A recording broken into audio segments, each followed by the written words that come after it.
Nadreen अस्सलाम वालेकुम। Inside news के नए प्रोग्राम के साथ मैं हूं इब्राहिम राजा और आज हम बात करेंगे कि वफाकी काबीना में जो जल्जला आया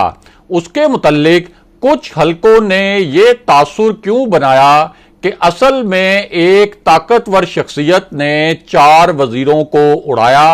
इस सियासी जल्जले के पीछे मुबैना तौर पर एक मुलाकात की असल कहानी क्या है, कुछ हलकों की जानिब से ये इतलात क्यों आई कि ताकतवर हलकों ने अपना एक अहम खिलाड़ी जो है उसे मैदान में उतारा और कप्तान को ये पैगाम भेजा कि इस खिलाड़ी को हर सूरत में टीम में शामिल करना है। हमारे जिन दोस्तों ने अब तक हमारे चैनल को सब्सक्राइब नहीं किया उनसे हम कहेंगे कि हमारे चैनल को सब्सक्राइब कर लें ताकि उन्हें अहम मालूमात बर वक्त मिलती रहें। अब वापस आते हैं आज के मौजू पर, यानी 4 वजीरों की विकेटें उड़ाने के पीछे असल कहानी क्या है और वफाकी काबीना में जो तूफान आया है क्या इसका ताल्लुक एक ताकतवर शख्सियत और उस ताकतवर शख्सियत के हवाले से होने वाली एक अहम तरीन मुलाकात है। तो सबसे पहले आपको बताएं कि इस वक्त इक़्तिदार की जो राहदारियां हैं उनमें एक मुबैना खतरनाक मुलाकात जो है उसका मामला बहुत डिस्कस हो रहा है। और ये जो मुबैना मुलाकात है ना सिर्फ पार्लियामेंट के ऐवानों में डिस्कस हो रही है, यानी ना सिर्फ कौमी असेंबली और सेनेट का जो ऐवान है वहां डिस्कस हो रही है, बल्कि ये मुबैना जो मुलाकात है इसके चर्चे पाकिस्तान के जो ताकत के ऐवान हैं उन ऐवानों में भी हैं। और ये जो मुबैना मुलाकात है इसमें एक ताकतवर शख्सियत की जानिब से मुबैना तौर पर कुछ ऐसी तजावीज़ पेश की गईं जिनके बारे में ये तासुर है कि असल में वज़ीर-ए-आज़म इमरान खान को ये पैगाम पहुंचाया गया कि ये जो तजावीज़ अब पेश की गई हैं इस मुलाकात में इन पर हर सूरत अमल दरामद होना चाहिए। इस मुबैना मुलाकात के मुतल्लिक जो इतलात आई वो हुकूमत के लिए खासी परेशान कुन थी और हुकूमती हलके जो हैं इस मुबैना मुलाकात के हवाले से जो इतलात थी उन पर खासे कंफ्यूज भी नजर आए। इस मुबैना मुलाकात की तफसीलात क्या हैं उनसे भी आपको आगाह करते हैं और साथ ही आपको ये भी बताते हैं कि एक अहम खिलाड़ी के बारे में ये तासुर क्यों बन रहा है कि उसे असल में ताकतवर हलकों ने मैदान में उतारा है और ताकतवर हलकों की जानिब से ये पैगाम पहुंचाया गया हुकूमत को कि इस खिलाड़ी को हर सूरत में टीम में शामिल करना है। तो मामला ये है कि ये जो खिलाड़ी है ये बज़ाहिर तो बड़ा मंजावा खिलाड़ी है, लेकिन इसका एक मफादात के टकराव का बहुत अहम नौयत का इशू भी सामने आया था और इस खिलाड़ी के खिलाफ नैब में रेंटल पावर केस के हवाले से एक रेफरेंस भी था। और ये जो खिलाड़ी है इससे पहले 2009 से 2010 तक यानी तकरीबन 1 साल ये जो खिलाड़ी है ये वजीर खजाना भी रहा और फरवरी 2010 में इस खिलाड़ी को एक खास वजह से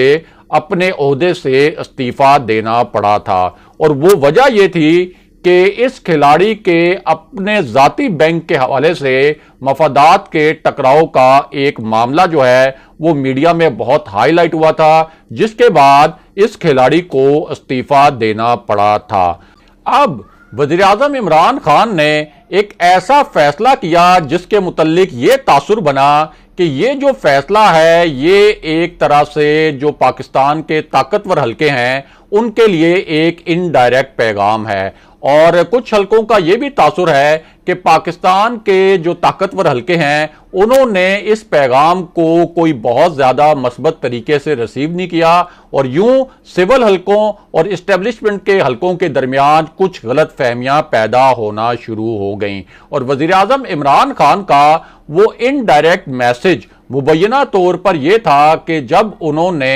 हफीज शेख को वजारत खजाना से हटा दिया और जानने वाले जानते हैं کہ حفیظ شیخ کو طاقتور حلقوں کی تجویز پر ہی وزیر خزانہ بنایا گیا تھا۔ اس کے بعد وزیر اعظم عمران خان نے اپنا ایک نظریاتی کھلاڑی حماد اظہر جو ہیں ان کو میدان میں اتارا، ان کو وزیر خزانہ بنایا، اور ان کا خیال یہ تھا اور ان کی خواہش یہ تھی کہ کچھ معاشی ماہرین کی ٹیم بنائی جائے جو کہ حماد اظہر کی معاونت کریں، اور یوں وزارت خزانہ کا جو قلمدان ہے وہ حماد اظہر کے پاس ہی رہے۔ لیکن اس کے بعد ہوا کیا؟ ہوا یہ کہ بعض حلقوں کا یہ بڑا سٹرونگ تاثر ہے کہ جب حماد اظہر کو وزیر خزانہ بنایا گیا تو یہ جو میسج ہے یہ بھی اہم حلقوں نے کوئی زیادہ پازیٹیولی ریسیو نہیں کیا، اور انہوں نے اس کے بعد ایک بہت ہی خاص تجویز دی، اور وہ تجویز یہ تھی کہ حماد اظہر جو ہیں وہ پاکستان کو جس قسم کے پیچیدہ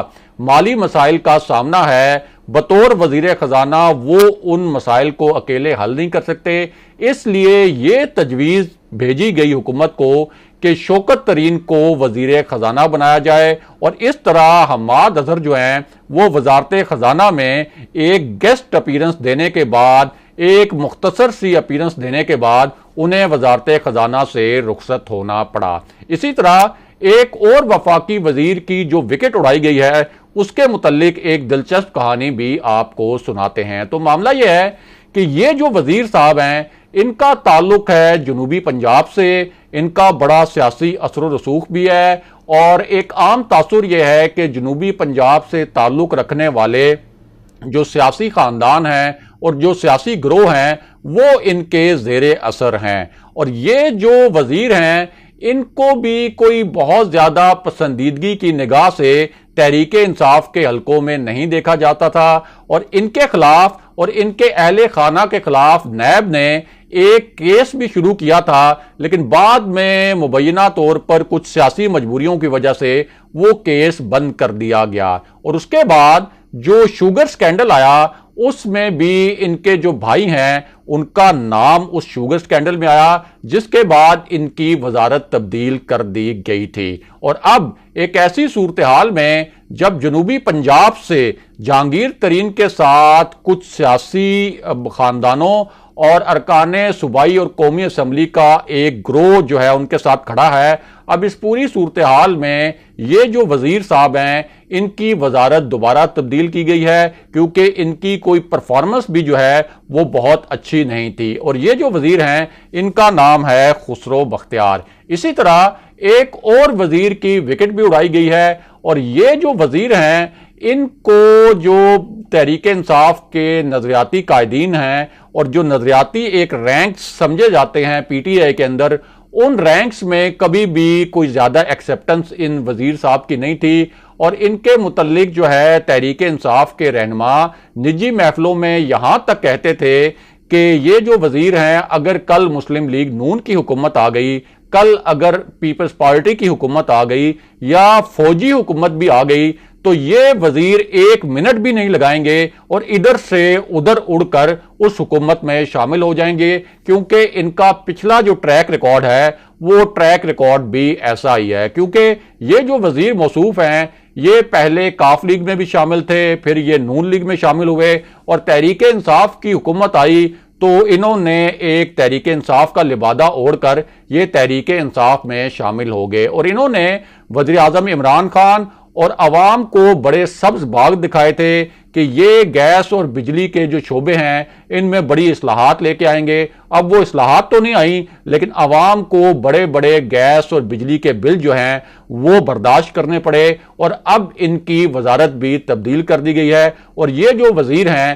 ان کا نام ہے عمر ایوب۔ اب آپ کو ایک ایسے وزیر کے متعلق بتاتے ہیں جنہوں نے پہلے تو بڑی ہی کوشش کی کہ وزیر اعظم عمران خان سے درخواست کی جائے کہ ان کی جو وزارت ہے اس کو تبدیل نہ کیا جائے، لیکن جب ان کی بار بار درخواست کے باوجود یہ فیصلہ کیا گیا کہ ان کو اب وزارت اطلاعات میں نہیں رکھا جائے گا تو اس کے بعد انہوں نے یہ درخواست کی کہ انہیں وزارت توانائی میں بھیج دیا جائے، لیکن چونکہ وہ وزارت اطلاعات میں بھی کوئی بہت اچھا پرفارم نہیں کر سکے، اور وزارت توانائی کے حوالے سے بھی جس قسم کی ایکسپرٹیز درکار ہوتی ہیں उस किस्म की एक्सपर्टीज उनमें नहीं है, इसलिए उनकी दरखास्त के बावजूद ना तो उन्हें वजारत इत्तलात मिली और ना ही वजारत तवानाई, और उन्हें एक बेज़रर सी जो वजारत है वहां भेज दिया गया। और ये जो वजारत है ये साइंस एंड टेक्नोलॉजी की वजारत है, जहां किसी हद तक फवाद चौधरी ने तो कोई काम किया, लेकिन पाकिस्तान जैसा मुल्क जो है वहां ये साइंस एंड टेक्नोलॉजी की जो वजारत है इसे अमूमन एक बेज़रर और एक बेअसर किस्म की वजारत समझा जाता है। दूसरी जानिब फवाद चौधरी को वजारत इत्तलात का कलमदान दोबारा सौंपा तो गया है, लेकिन उनके कुछ हालिया बयानात भी ऐसे थे जो कि बड़े बोल्ड समझे जाते हैं, और उन बयानात से ये तासुर बना कि उन्होंने हुकूमत की गवर्नेंस पर कुछ सवालात उठाए, और उस वक्त उन सवालात को कुछ नापसंदीदगी से देखा भी गया। लेकिन चूंकि जब वो वज़ीर इत्तलात थे पहले, तो उस वक्त भी वो बड़े वोकल थे और बड़ा अपनी तरफ से वो अपोजिशन को उस वक्त ग्रिल भी करते थे, इसलिए ये फैसला किया गया कि फवाद चौधरी को उनके हालिया नापसंदीदा बयानात के बावजूद वजारत इत्तलात दी जाए, क्योंकि हुकूमती रैंक्स में सिर्फ एक फवाद चौधरी ही हैं जिनके बारे में यह तासुर है कि वो जो लफ्जी जंग है अपोजिशन के साथ वो बहुत अच्छे तरीके से लड़ सकते हैं और अपोजिशन को इस मामले पर टफ टाइम दे सकते हैं। और अब वापस आते हैं उस मुलाकात के मामले पर जिसका हमने आपसे शुरू में जिक्र किया था, और ये जो मुबैना मुलाकात है इसके मुतल्लिक कुछ हल्के ये तासुर दे रहे हैं कि ये मुलाकात असल में जनरल बाजवा की दावत पर हुई थी, बल्कि कुछ हल्के ये कहते हैं कि आर्मी चीफ ने एक तरह से चंद वुज़रा की तलबी की थी, और इस तलबी में जनरल बाजवा ने 3 जो ऐसे नुकात हैं वो तजावीज़ की सूरत में हुकूमत तक पहुंचाए थे, और ये कहा था कि ये 3 नुकात जो हैं इनकी बुनियाद पर कुछ तब्दीलियां लानी ज़रूरी हैं ताकि मुल्की मईशत जो है वो आगे बढ़ सके। और इसी बुनियाद पर अब ये जो 4 वज़ीर तब्दील हुए हैं उनके बारे में ये तासुर है कि ये जो तब्दीलियां आई हैं ये मुबैना तौर पर इनका जो लिंक है उस मुलाकात से भी है। इसके साथ साथ आपको ये भी बताएं कि शेख रशीद जो बज़ाहिर तो बड़े ताकतवर वजीर नजर आते हैं, लेकिन वो भी इस वक्त खासे अंडर प्रेशर हैं, क्योंकि वो रेलवेज में भी कोई ज्यादा अच्छा परफॉर्म नहीं कर पाए, और हमारे जराये के मुताबिक उनकी जो वजारत दाखिला में परफॉर्मेंस है उससे भी वज़ीर-ए-आज़म इमरान खान कोई ज्यादा मुतमईन नहीं है। अगले प्रोग्राम तक के लिए खुदा हाफिज।